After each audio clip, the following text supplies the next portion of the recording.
Kuya,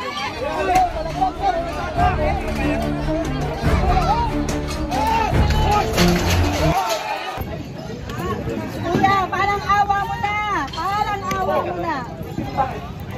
Bigyan ko lang ng panahon. Aalis lahat yan. Kahit ako, mukha ako, ipapakita ko sa'yo. Pag hindi nag-alis yan, ako na. Buong kamay ko ibibigay mga tao dyan. Ayan. Bigyan nyo sila ng ilang araw. Kasi yung matanda talaga, tsaka yung bata, isipin na lang yun, sir. Kuya, Sir. Kuya, parang mo na. Parang awa mo na.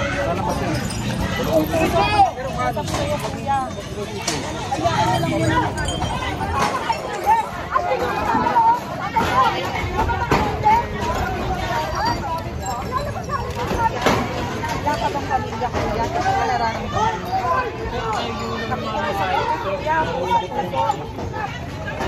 Parang awan naman.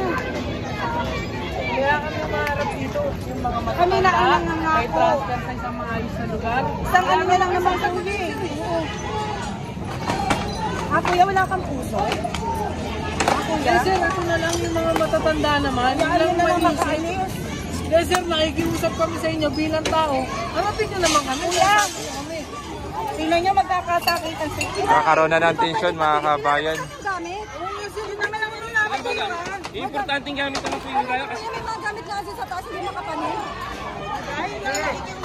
So yung sa second floor kasi may mga mahalagang gamit as per ni ate. Eh kaso di sila makapasok kasi nga may mga tao na sa bubong na ginigiba mga kabayan. So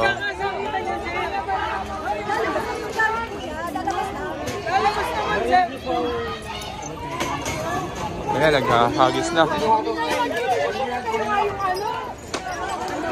Ay, dadaputin sila. Daputin yan!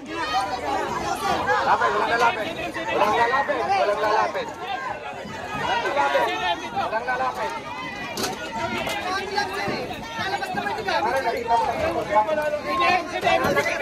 Hindi ako nananakit, sir. Sabi ko lang, sir.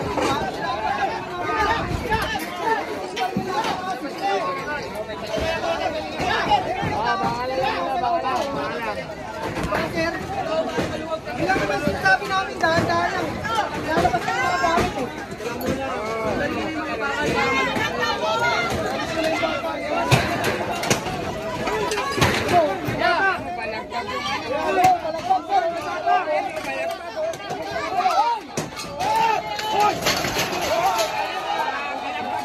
Laglag.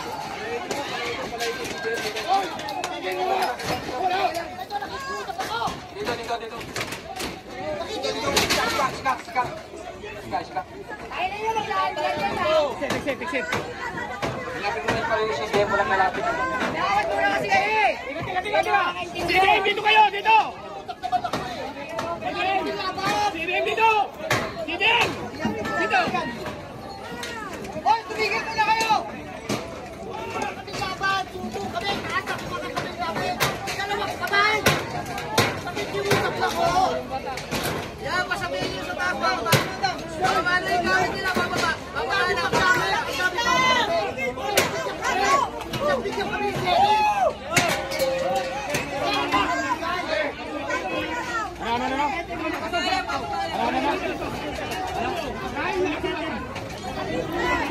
Nakikiusap kami! Di ba nakikiusap kami? Sheriff! Bakit mo si Sheriff? Yung arresting!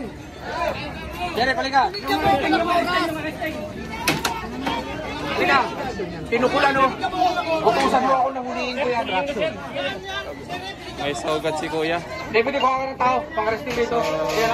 Dugo yung ulo ni kuya, mga kabayan. Yung nalaglag galing dito sa ibabaw. Yung arrestingan natin. Ko rito. Ikaw pare, may sinagtang ka, ha? Nakikiusap na away! Sinabi ko yung labat ko!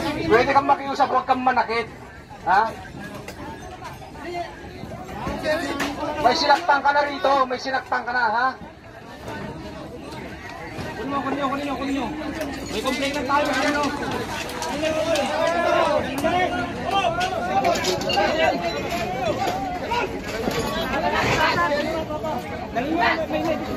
Ito yung ulo ni Kuya. Dalawang pag-asa ko. Kaya dalawang paliwanag ko sa inyo.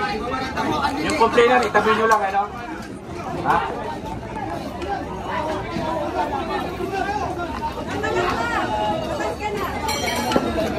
Huwag ka lang pumasok, diyan ka lang, ha?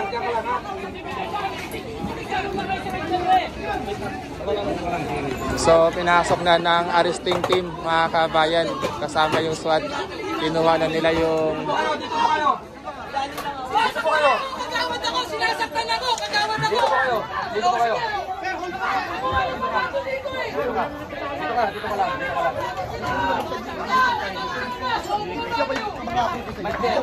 Sinasaktan ako ng mga SWAT dito!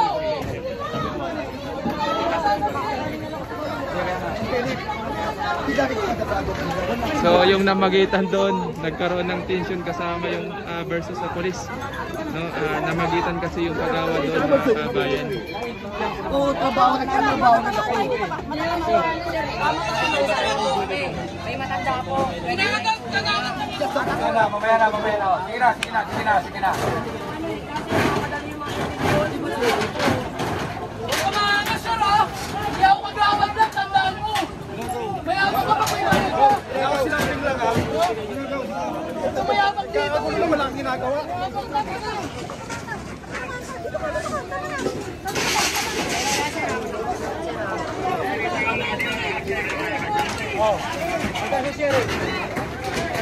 Nahimatay yung matanda, mga kabayan.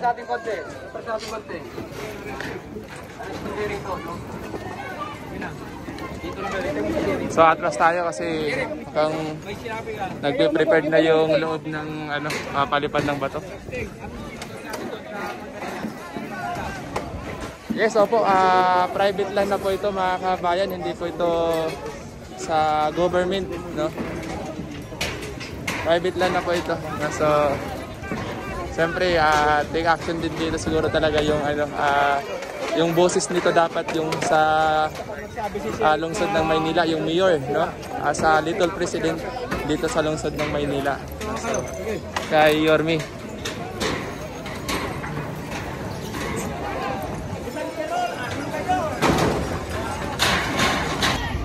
Mga kabayan, na tayo ngayon sa area ng Abad Santos, kung saan magkakaroon ng demolition at makikita natin na yung mga residente rito is gumaganti, no? At umaalma sa ginagawang demolition, no? Kaya nagkakaroon ng hagisan ng mga bato, nagkakaroon ng palitan ng pagbabatuhan, no? At